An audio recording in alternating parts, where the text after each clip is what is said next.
So when you see a veteran walking tall down your street, someone who's experienced it, that's a living testimony to things that no longer exist. Living memorials to friends who have died, right? And that veteran is holding it in their hearts. They're holding it in their minds. They're holding it in their bodies and their brains. And they don't want to let that go. They don't want to let that memory go.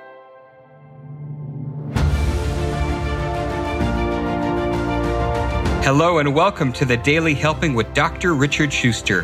Food for the brain, knowledge from the experts, tools to win at life. I'm your host, Dr. Richard. Whoever you are, wherever you're from, and whatever you do, this is the show that is going to help you become the best version of yourself.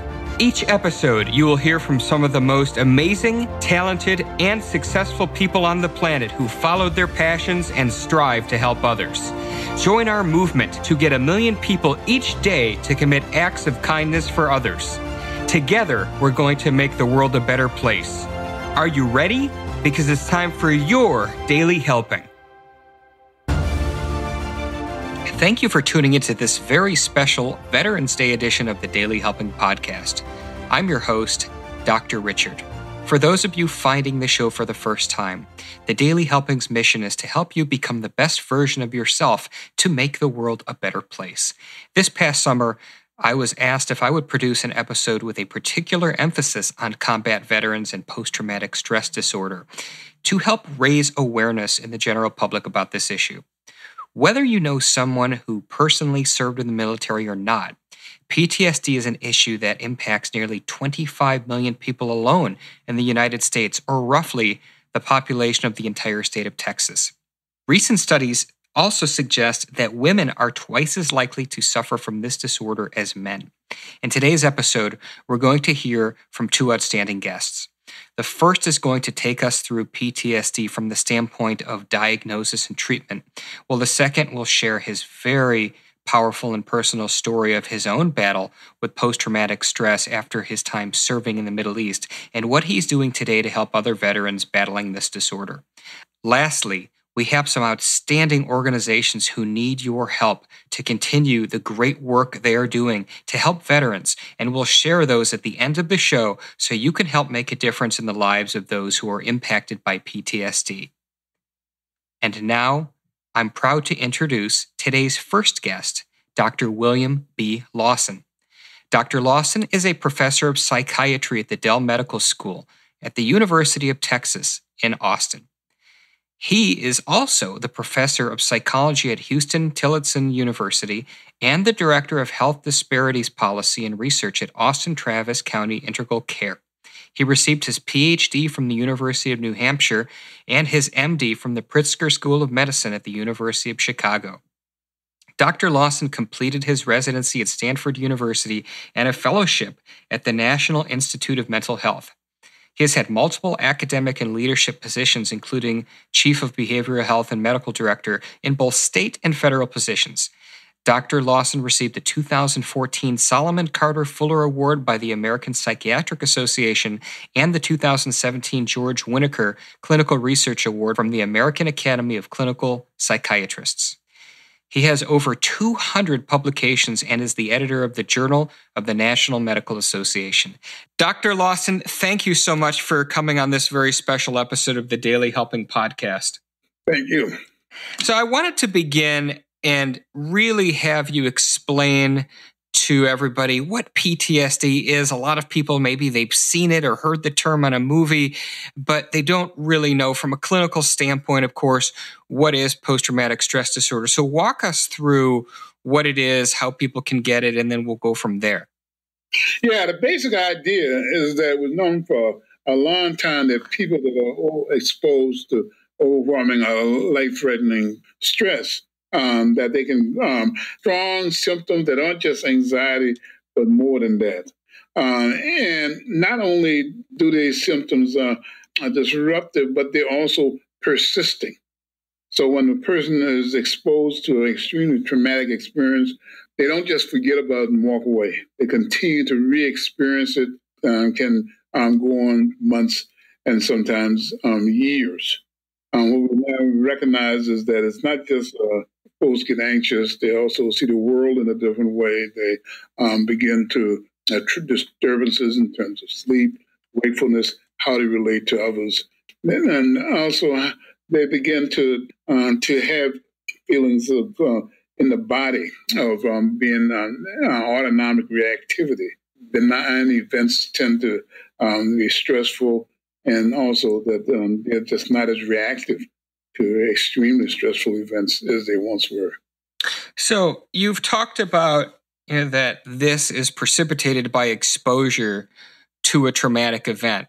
So, obviously somebody who's been in a hurricane or somebody who's been shot at, that would certainly count. What are some other type of experiences that could cause post-traumatic stress disorder?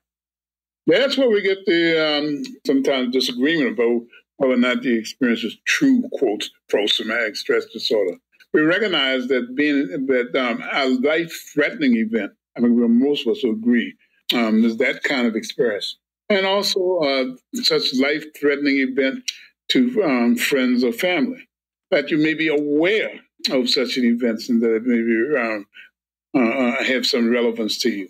What we get some disagreement about, of course, is that to what extent do people judge events as being life-threatening rather than more benign? I see. That makes quite a bit of sense. And you also had mentioned that as a result of the trauma, people see the world in a different way. Could you talk a little bit more about what you mean by that? Things that aren't particularly threatening now become threatening. Experiences, places that may remind them of the stressful events may bring about a full force re-experiencing of what happened when they had the traumatic event in the first place. On the other hand, things that make other people anxious or nervous, the person with PTSD may get an emotional numbing. They just don't react like they once did. Things are it's almost tapered down. And so we have both a hyper responsiveness to not necessarily traumatic experiences, but numbing down or tempering to normally emotionally striking events. It's interesting because you're essentially talking about radical changes in the way an individual perceives certain stimuli. And I'm wondering if you could expand on what happens in the brain that actually makes those changes. That's an excellent question. We now appreciate the fact the original study did find some changes in the brain that was attributed to the fact that many of the folks had turned to alcohol and other drugs to try to deal with these symptoms. But we now pretty much recognize that there persistent changes in such structures as the hippocampus, which is involved in terms of short-term memory, as well as some changes in the amygdala, which is involved in the emotional reactivity. By far, the biggest finding, of course, is that the hippocampus tends to shrink. People tend to parallel difficulty to remove memories of a stressful event. In addition, there are a number of biochemical changes. There's changes in terms. There's initially increase in cortisol levels. Later on, there's a reduction in the cortisol response, which makes it different from the kinds of changes that we will see in depression. Basically, there are a number of changes in neurotransmitters in the brain. And certainly that this all makes a lot of sense. And when we're talking about emotional reactivity, that amygdala is right there as a central player in that. But talk to us about, you said that there are some changes either with hyperreactivity or a numbing, if you will, of one's reaction to certain stressors. So there we're talking about the autonomic nervous system and that fight or flight response that many people are familiar with. But talk to us a little bit about how that is impacted by exposure to trauma. Yeah, the body then becomes hypersensitive to events. It's almost as a defense mechanism. The person is put in what looks like a normal situation.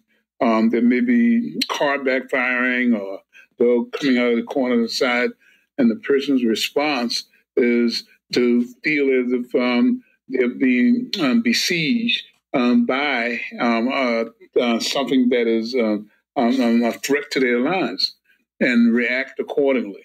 So the result is that the person is under almost a constant barrage of having benign or normal life experiences, essentially activating the autonomic nervous system, especially the sympathetic nervous system, which is associated with more flight and fight. Indeed. And of course, when we're talking about fight or flight, this certainly makes a lot of sense in the context of our soldiers who are in wartime situations. But PTSD can look differently for different populations. Talk to us about what specific things that you've seen in PTSD for those individuals who've been exposed to war trauma. In early days, we thought that this was very much specific to exposure to war trauma. And then in recent years, we found that people, children who were abused, women who were raped, had very, very, very similar symptoms. And when we developed diagnostic criteria, it included those symptoms. One of the findings has been, and consistently, that the kind of PTSD that's seen in wartime tends to be more treatment resistant, more persistent. There's much more of the autonomic overdrive than we see in other kinds of PTSD. And as the quality of the different, we don't know, because civilians simply aren't exposed to the kind of situation that occurs in terms of wartime. Perhaps some gang members and others may have such experiences, but the combat veteran comes out with persistent symptoms, sometimes neuropsychological changes, as well as a lesser responsiveness to the usual medications that we use to treat PTSD. So it's interesting because you, on one hand, there is a very specific set of diagnostic criteria that medical professionals use to assess PTSD and treatment protocols for dealing with it. And yet you're saying that those who are exposed to war trauma, such as soldiers, their PTSD is much more resistant to treatment than those we see in civilian populations. More resistant to treatment is much more of an arousal component, also sometimes a persecutory component. We just don't see it in the same way in folks who are exposed to these kinds of events in the community. And again, we don't know if it's because it's something quality or different, or if in fact someone in the community was exposed chronically to the kinds of ongoing day-to-day persistent stressor that occurs in an individual in a combat situation who is in constant, even though they themselves may not be shot at, are always under awareness that could happen to them. So how large is this problem in terms of treating combat veterans with PTSD? Is the system in place equipped to handle it? And obviously, when the resources are there, some systems, it can. But unfortunately, even though the veteran system probably is more of a egalitarian, less cost-dependent system, and much more integrated system than our overall healthcare system, it probably has some. There probably needs to be more that needs to be done to address the disease state. So the system itself sometimes has resources, and sometimes, depending on the vision and other places, the resources simply may not be there. Again, this is a very, very chronic, difficult problem that many systems simply do not manage well at all. Now, I know that we've had pretty significant advances in a lot of ways with respect to technology and how that is informing new types of treatment for a variety of diseases and disorders such as PTSD. But could you talk to us specifically about what new treatments are on the horizon that you have seen which give you hope that we can start getting a handle on some of this stuff? Well, I think the good news is that many of the existing treatments may work for some people. The problem is we've got to make it so that they work for a lot of people. The problem is we've got to make sure that it addresses that, I won't say it's a unique, but that ongoing problem that the veterans face, and that is that the symptoms tend to be more persisting. The intensity can go on for years and years, whereas among civilians, they may fall off very, very quickly. So first SSRI drugs came out for PTSD that were effective. Unfortunately, when you look closely at the data, what we found is that it did very well for women who were victims of rape, but did lousy in terms of combat veterans. So there are several agents that are coming out now that seem to have improved the outcome. It remains to be seen whether or not they'll be equally as effective in combat veterans, because they unfortunately nowadays aren't necessarily included in those trials as they once were. Also, exposure therapy has been shown to be effective, and we're now refining and improving the capacity to have exposure therapy to be effective.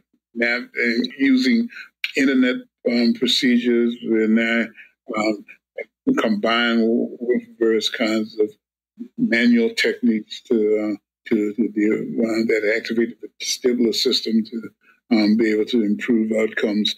And there's some evidence that such approaches as transmagnetic stimulation may be effective in combat veterans as well.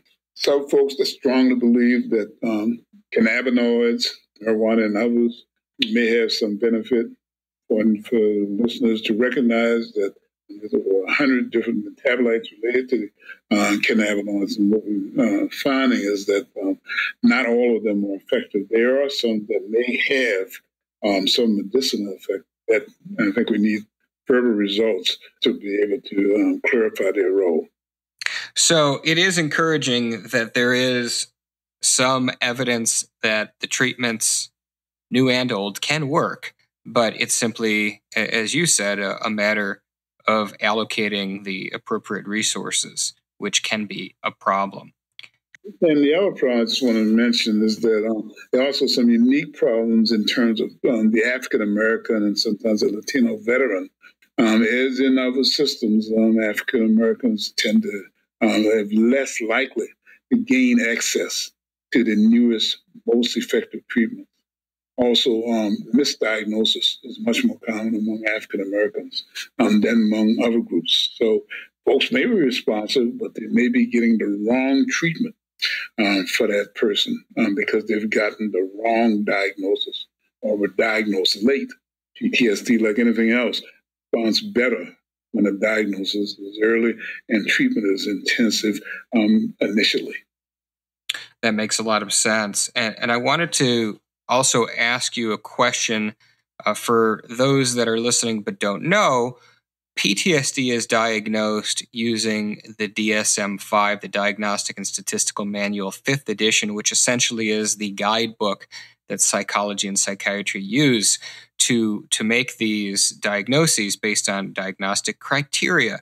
And the diagnostic criteria themselves have changed for PTSD in the last several years between the revisions of the 4th and 5th edition of the DSM. I'm wondering, Dr. Lawson, if you could speak to what those changes are and if you feel that those changes have been beneficial to veterans or have worsened the situation in terms of diagnostics. First of all, let me just note that diagnosis in psychiatry is limited by the fact that we do not have a blood test for most of the psychiatric illnesses. Not to say that there isn't some biological, genetic, and other basis for these. It's that at the present time where our technology is, we don't have a blood test. So what do? We have to depend on verbal report an observation in terms of what is happening to the person. Before initially, PTSD was diagnosed pretty broadly. The main point about the DSM-5 is that it removed some of the basics for what was considered a traumatic event or what was considered a life-threatening event. I mean, there's much more that it really had to be these.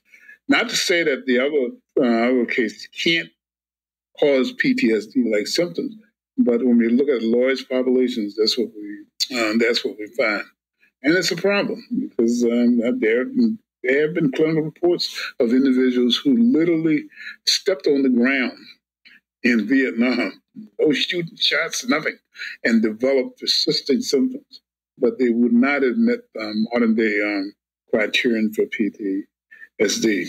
There's also a shift more in terms of some of the other criteria that used to be required, no longer required, but the bottom line is that the trend now is towards a much more restrictive diagnostic criterion for PTSD based on strong evidence that the event is in fact life-threatening, traumatic.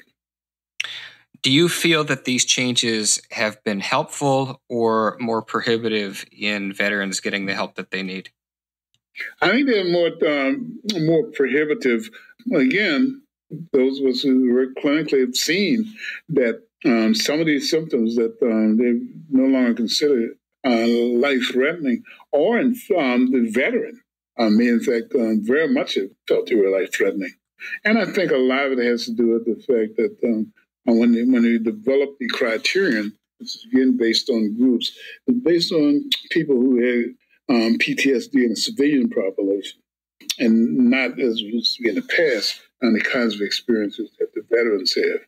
What we know is that PTSD, even though the criterion talks about here and now, whether or not they're exposed to an event some months before, we know that a big risk factor is that whether or not folks have had negative experiences early in their life. We know that African Americans are much more likely to have had negative adverse events in their lives, and as a result, may require a less stressful event to precipitate full-fledged PTSD. So that's interesting. It almost sounds in that population that you're talking about with African American veterans that because of the environment where they've been in previously, their threshold is lower for PTSD. Yeah. Plus the fact that's not often stated, African Americans in combat situations are much more likely to be in combat situations, much more likely to be in the front line. There was just a study just came out showing that women veterans with PTSD didn't find any racial differences per se when they controlled for exposure to combat situations. But when you didn't control for that, you found that the female veterans had more PTSD. Interesting. There's a difference in terms of what the person brings to the situation. That's extremely important. And socioeconomic status, previous exposure in terms of discriminatory behavior, all the usual negative events that underlying poor self-worth and can overwhelm one's ability to cope. All can be the foundation for developing PTSD, perhaps even in those individuals who do not meet the new DSM-5 criteria. So you did mention that there is a massive problem as well. This is one of the things you spoke about a few minutes ago, that there's a massive problem with misdiagnosis. Talk to us a little bit more about that issue and what can be done about it. One is the failure to recognize that sometimes for African Americans, they may not, for a variety of reasons, not reach the criterion as used by the DSM-5. Part of it has to do, as I mentioned, in terms of prior exposure. Also, African Americans, we call it cultural reticence. We don't like to disclose everything when we encounter someone of a different racial or ethnic group in terms of our interpersonal life. But then the other part is that PTSD symptoms can look very much like psychotic behavior and schizophrenia, and African Americans are often overdiagnosed as having psychosis when they may, in fact, have PTSD. So they may never get the treatment for PTSD and may be treated with the wrong medication, potentially disruptive to the individual's recovery. Okay. Very, very good. Thank you so much for sharing that information. And we are close to time here. One of the things that I always do when I'm ending my episodes is I ask my guests their biggest helping, and that is the single piece of information that you'd like them to walk away with after hearing us talk today. But this is a little different because when this is kind of a 2-interview episode, and also because we're specifically talking about PTSD. So for those listening, what would be the biggest helping that you'd like to see in terms of change for the treatment of PTSD moving forward? What we need to do is to treat the individual's biopsychosocial needs, not welded on what led to where the person is, although that's important information, but deal with the person's needs as they are, so that they can move toward a place of recovery. Outstanding. Dr. Lawson, where can people find out more information about you and what you do? I have a new website coming up, wlawsonmdphd.com. Also, you can reach me at the www.dell.edu website as well. And family, I do respond to my email, wlawsonpsy@gmail.com. Outstanding. Dr. Lawson, thank you so much for joining us today. Hey, thank you. I'm truly honored to introduce our second guest. DeAndre B. Wells is the grandson of the legendary Michigan State University Hall of Fame track and field coach James E. Bibbs. DeAndre himself played Division II football at Northern Michigan University. During his time in the military, he served as a non-commissioned officer in the United States Army 5th Special Forces Group, where he completed 3 tours of combat duty during the global war on terrorism. He is the recipient of the Army Good Conduct Medal, Global War on Terrorism Expeditionary Medal, Global War on Terrorism Service Medal, National Defense Service Medal, and other awards as well. DeAndre is the founder and CEO of AGX Group.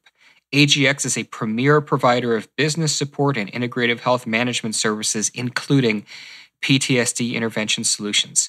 He has been featured in such publications as Franchising USA Magazine, The Baltimore Times, Military Times, and Veteran Business Services. DeAndre has also been recognized in the Baltimore Business Journal's 40 Under 40 as an honoree. DeAndre, thank you so much for participating in this very special episode. And as you know, we just listened to Dr. Lawson talk quite a bit about what PTSD is, different parts of the brain that it impacts.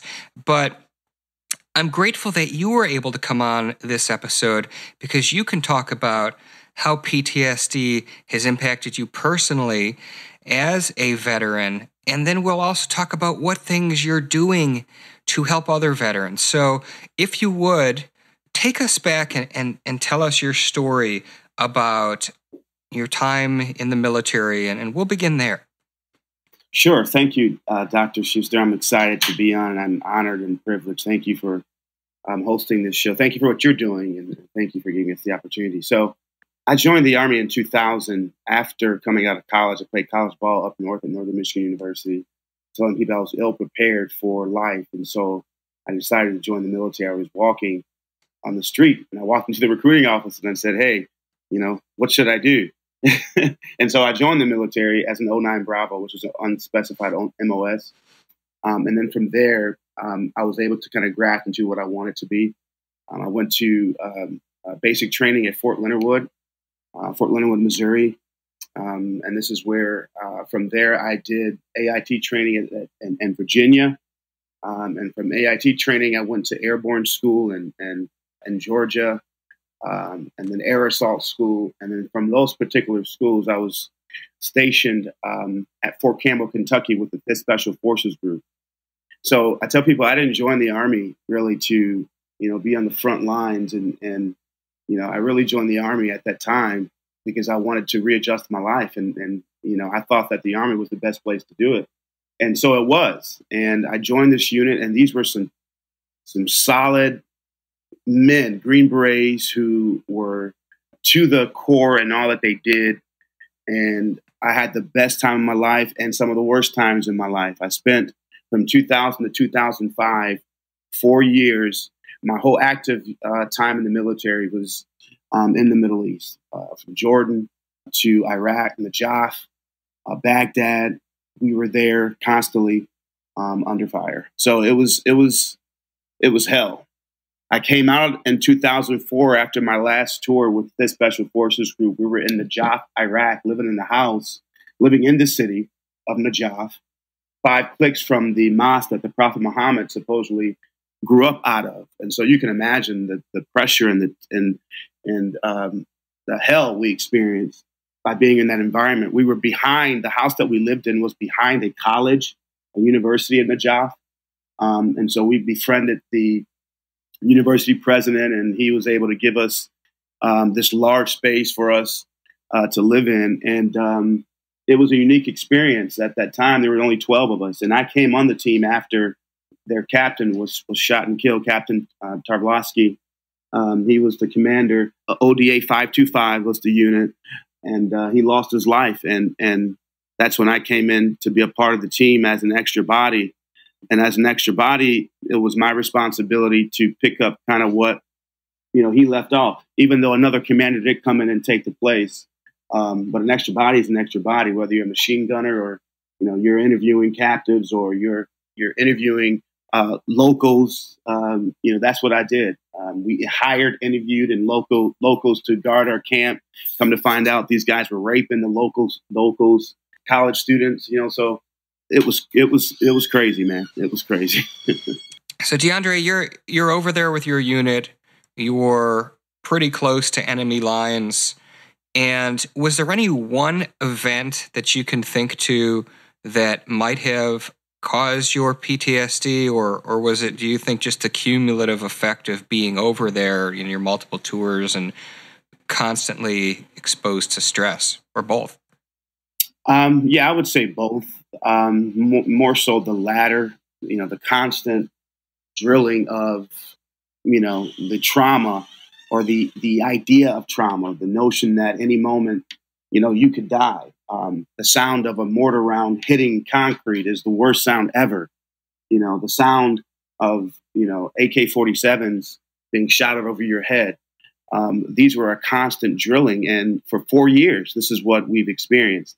The one experience that really shook me was our commander one day. So again, mind you, we're living in a house, civilian clothes. We're watching movies at this time, right? He comes in and he says, look, there's news that there are about 3,000 men marching toward the house to the mosque. They're headed to the mosque.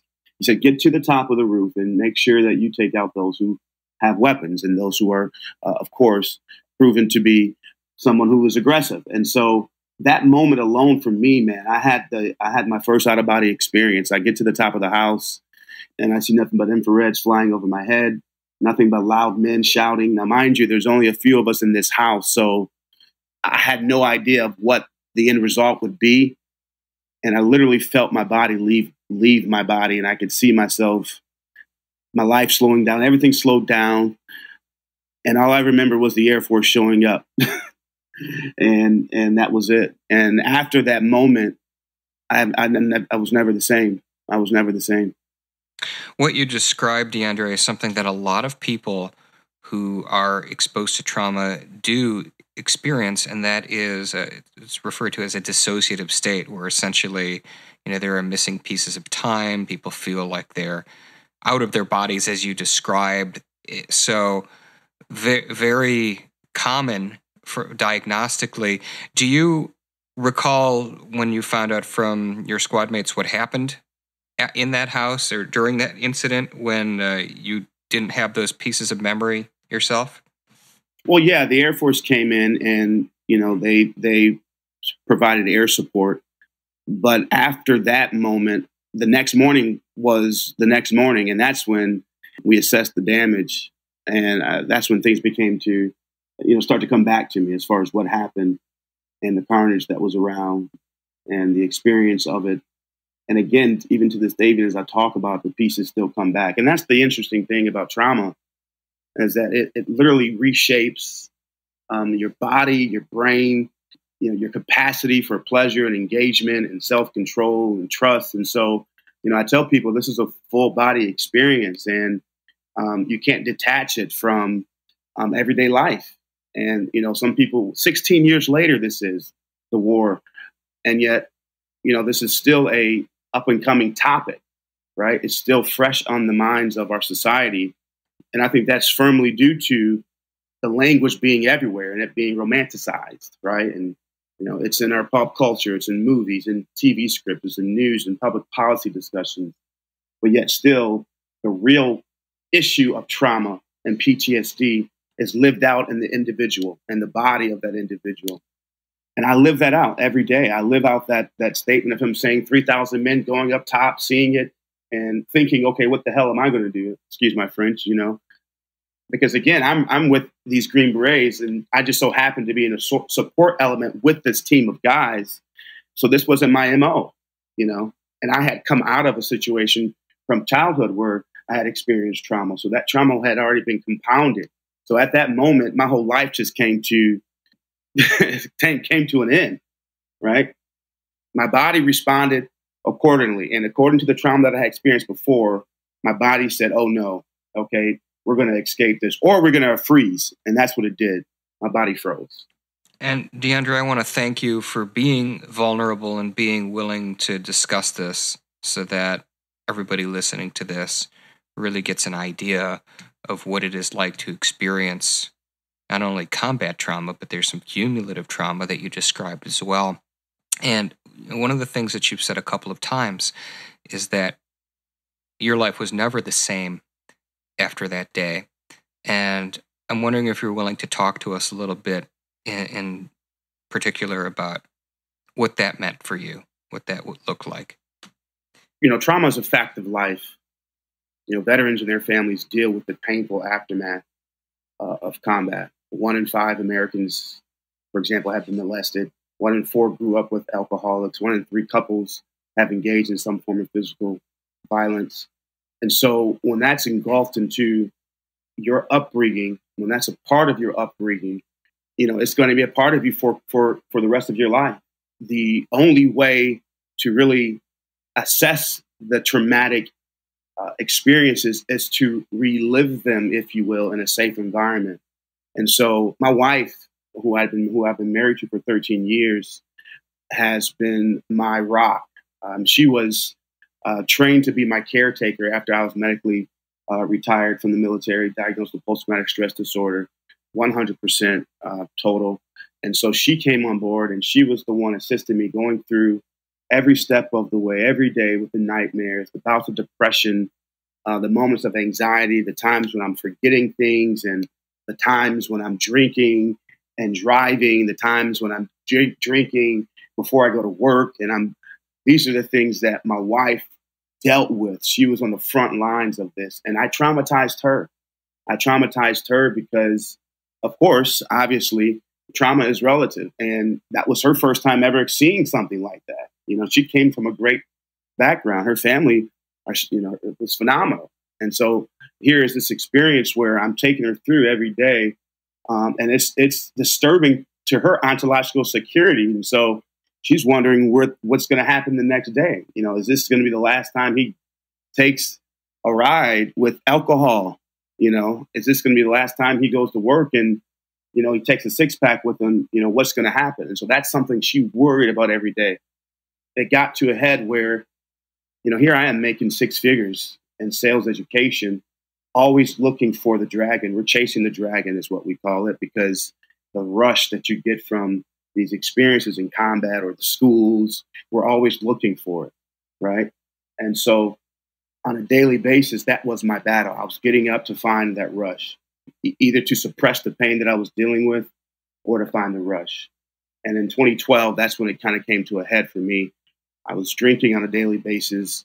Again, the pressure of me dealing with my own trauma and my own fears and my own anxieties, and having to be a husband and a father really got the best of me. I just couldn't handle it at the time because I wasn't well. I tried to compartmentalize everything. I tried to put my trauma here. I tried to put my wife here and my kids here. And then I couldn't juggle it all. And it eventually broke me down. One night, after drinking heavily at a restaurant, I came home. My wife had taken the kids because she didn't feel safe.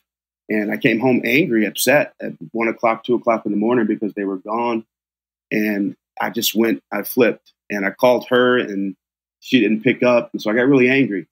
And I called the crisis line, calling them for help because this was really 2-3 years into this that I've been fighting this thing. I just so happened at that time, now this is a very interesting situation for me. This is when things kind of took a shift on the brighter side. But I tell people all new life begins in dark places, right? A child is in the mom's womb for 9 months before he or she is pushed out into the new life. And so this was my dark place. I had called the crisis line and I passed out that night, drunk. And I wake up to bullhorns yelling my name. And I look outside and I see nothing but bright lights. And come to find out, it's the SWAT team and pretty much every officer that was on shift within a 20-mile radius had set up a control center across the street from my house, not knowing who they were dealing with. They had called my wife and my children, my wife out of the hotel room that she was in. Just so happened that I had friends that were with us at that time that she could call on. So the kids didn't really get a chance they didn't experience nor see what had happened in that evening. And I'm thankful to that. But I wake up and I hear my name being called over the bullhorn and DeAndre, come outside. We just want to make sure that you're safe. And to me, I was confused about what was going on, but I knew at that moment, based on my own experience in these type of, environments where we're going to a house, we're assessing or we're hitting a house, you got to be very mindful of your body movements. And so I woke up and I waved my phone out the window and I came downstairs. And so they took me in and they took me to the hospital. And that's when I was checked into the VA for a couple months. But after all that was said and done, I found out that they had the police had called 40 of my neighbors. They had went into some of my neighbors' homes to set up positions. And again, they weren't doing this to, take me out, but they had no idea who they were dealing with. And I understand that. And that's the precautions that they have to take. But all that to say, that was big. That was I woke up and I was told all of this. And I really had a hard time conceiving that, one, and I had a hard time wrestling with this whole idea that all this pain that I was dealing with now included 40 of my neighbors, now included my community. And I had a long time to sit on that. And the stories were very detailed. One of my neighbors, said the cops came in and it was late at night and scared his kids. And, and that's heavy. And I think about that now and it really weighs on my heart. And so something had to change. And that's when I decided to get help and see what could happen if I decided to be more vulnerable and transparent about what I was really dealing with. And so to this day, I'm still dealing with the daily struggle of making better decisions, right? Your pain is not buried dead, it's buried alive, and it demands to be fed every day. And so I have to choose to feed the pain that I've experienced in my life and love and hope, and not what I have always done. And that's, finding the best way out. But trauma is real, and it's been real in my life. It's been all my life. The contradictions that we experience as veterans, and anyone who's experienced trauma can tell you this. In our society, we sometimes deny large chunks of reality, right? So, for example, before invading another country, Dr. Schuster, we know the data on what will happen to soldiers who go off to war after they come home. This has been spelled out for over 100 years. But when we go off, no one says, okay, no one says what we know will happen. Okay, if we go to war, then we know that many survivors will come back and kill themselves, right? Because of survivor's guilt. Another half will be addicted to drugs and alcohol and have alcohol problems. These are the facts that we ignore. And yet these are the facts that the individuals that have been wrestling with this diagnosis are dealing with. The contradiction of, and you know exactly what war does to me. Now that I'm back, please help me be a part of the healing process and allow me to be vulnerable. Allow me to be transparent without you taking anything from me, right? Nothing negotiable. Allow me to bleed in front of you, right? Because that's the only way I'm going to be able to see myself through this. But it's a living testimony to what we lost as veterans, right? So when you see a veteran walking tall down your street, someone who's experienced it, that's a living testimony to things that no longer exist.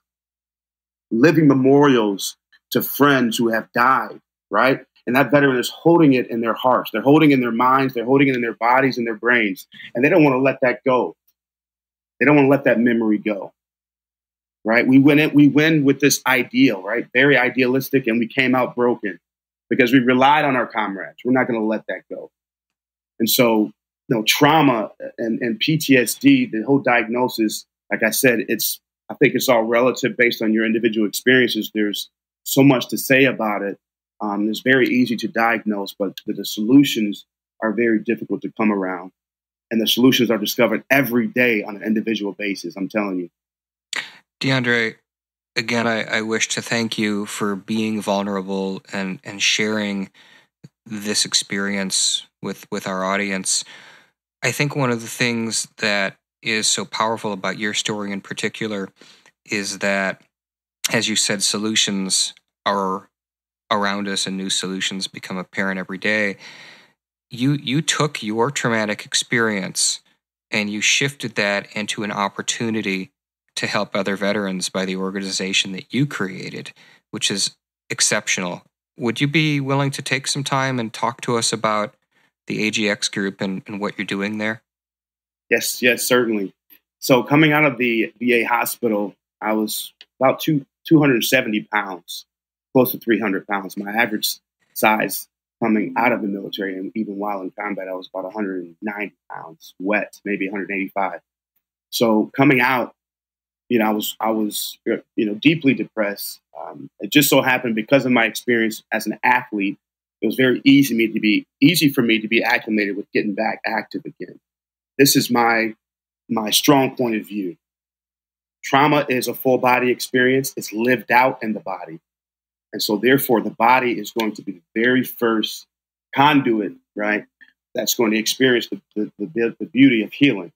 And so close to 300 pounds, I decided that I could no longer live with being isolated.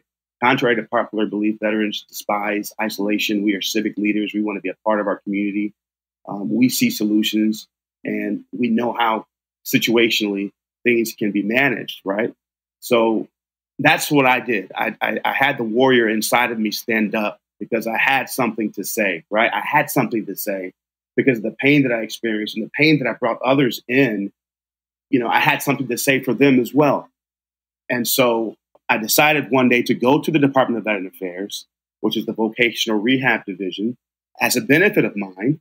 And I asked them if they would help me start an organization that focused on integrative health, that focused on people-centered health, not necessarily saying we're defying all odds of prescription medicine. No, but what we're saying is the reality is, as I stated, trauma is a fact of life, right?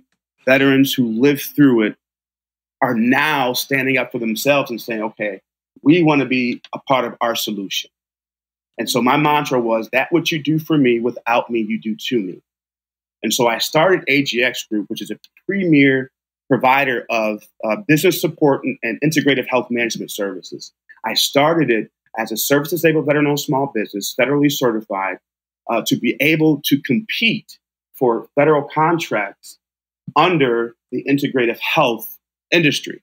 And so, which made it very, very therapeutic for me because, you would have to sit down and create these proposals and explain why you believe your company or your vision or how you're doing business would best fit the Department of Veteran Affairs. And so I began to really build confidence by winning. And I gained confidence by connecting with other veterans in the community and sharing my story and saying, hey, this is what's going on and this is what's needed. We're not saying that the VA is totally in shams, but what we're saying is the VA needs our support. As veterans, we know exactly what's needed. And so will you help me establish what I'm looking to establish? And so AGX Group and our community here in Baltimore has become a name that is focused on and that is known for real, integrative, people-centered health. And on a larger scale, I've been able to, on a national scale, connect with subject matter experts, right, who create these novel solutions that are PTSD centered. One, for example, is Dr. Tracy Shores out of Rutgers University. She's a neurologist, and she discovered that through MAP training, this is something that she created called mental and physical training, you can create neurogenesis. So what happens is we create neurogenesis every day, but they're constantly dying. But with this mental and physical training, which is meditation and aerobic exercise, we create those neurons, but they stay alive. And so I said, oh, I got to get this out to the world. I got to get this out to the VA. And so these are the professionals in the community that have a desire to want to be a part of this new shift of integrative health. With the VA, which the VA is now seeing is a huge benefit. And so American Group Fitness, AGX LLC, was started. And so we started, again, under the premise that what you do for me without me, you do to me.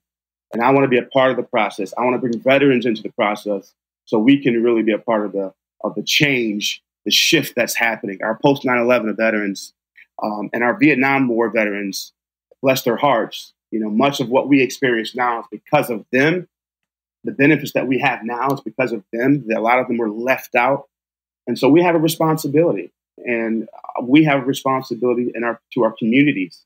And so that's why AGX was established. And I think that's fantastic. And one of the things that you said that resonated with me is, AGX Group and other organizations like it, you're not competing with the VA. In fact, it's an adjunctive offering which can help veterans above and beyond what the VA can do, because as we talked about in the very beginning of this episode, from a numbers standpoint, there are so many veterans to help that we need more organizations to be able to work with the VA to make this happen.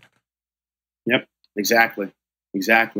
And that's the stance we want to take on a national level. And what you're seeing, Dr. Schuster, and I'd like the world to know this, is you have a plethora of veterans that are geared towards starting their own businesses just based off of the experiences that we've experienced and the stigmas that you experience when you go back into society, into the corporate world, and you work in these 9-to-5s. It's just much easier for us to go out there and graft something on our own because we are self-starters. And so what you're seeing on a nationwide basis is these veteran-owned businesses coming together and partnering to establish organizations that can do the research, right? That can be funded to do the research, where necessarily even at times we don't have to ask for funding because these are private-owned companies that are putting their own money into these resources.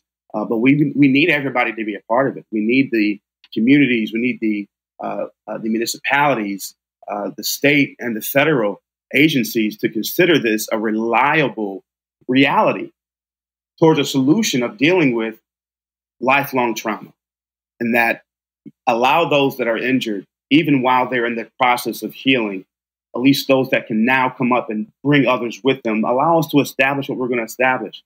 Because once that's done, and it's happening, right, the VA is going to become even more of an asset to our community because they're now involving our community in our healing. And because it's a for-profit entity, right, we're now giving back to our community. And that's what this is all about. It's about creating economical opportunity through our pain and establishing something based on a generational chance. I'm not just going to help you by saying, okay, let's deal with this issue. But trauma is going to affect every part of your life. It's going to affect every part of your life, the way you spend your money, the way you deal with people, everything. And that's the reality that we want to face. And that's the reality that we're going to face. Really, really powerful, DeAndre, and I am very grateful for what you are doing and the experiences that you've shared with us today. No doubt this is going to help a lot of people.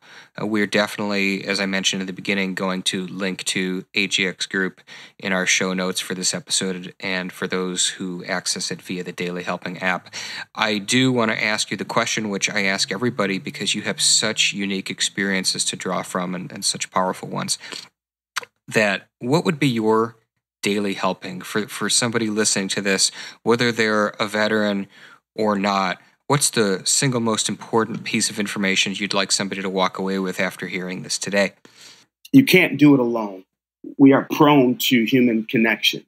And wherever you are, whatever you're doing, know one thing, that true belonging belongs to you first.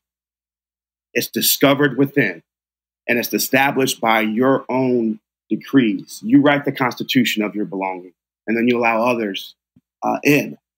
So once that's realized, it's impossible for me to walk in a room and say I if there's no we. It is impossible for me to do this alone. It is going to be impossible for you to get to the other side within your own resources. Open your heart, be vulnerable, and connect with other people. So well said. So well said. DeAndre, thank you so much for being a part of this very special episode. It was absolutely my pleasure to interview you today. Thank you, Dr. Schuster. And thanks to each and every one of you who tuned in to listen to this episode of the Daily Helping Podcast. For those of you who are regular listeners to the show, you know that each episode ends with a call to action in which I encourage everybody to commit acts of kindness and post them in their social media feeds using the hashtag #MyDailyHelping. However, for this episode, I'm going to encourage each and every one of you to do something different. And what I'm going to do is share with you right now a number of organizations who exist to help veterans with PTSD. First and foremost, however, if you are a veteran in crisis or know a veteran that needs some help, please call or have them reach out to the Veteran Crisis Line at 1-800-273-8255. And that is also available online with a number of resources at veterancrisisline.net. Next, I'd like to start talking about some of these other organizations that help vets with PTSD. And for those of you driving in the car, don't worry. All of these links are going to be available on the show notes at thedailyhelping.com as well as on the Daily Helping app. The Catch a Lift Fund, and that can be found at catchaliftfund.org, was founded in 2010, and it has helped thousands of post-9/11 combat wounded veterans regain their mental and physical health through gym memberships, in-home equipment, and personalized fitness and nutrition programs, as well as a peer support network. This organization provides healthy alternatives through fitness for managing pain, rehabilitating injuries, and coping with the invisible scars of war, making each veteran's future a better one. The Cade Foundation was launched in 2005 to help needy, infertile families overcome their infertility. The Cade Foundation is also focused on equipping active duty and veteran servicemen and women with information about different ways to become a parent after infertility, as well as financial support through grants for fertility treatment for active duty and veteran servicemen.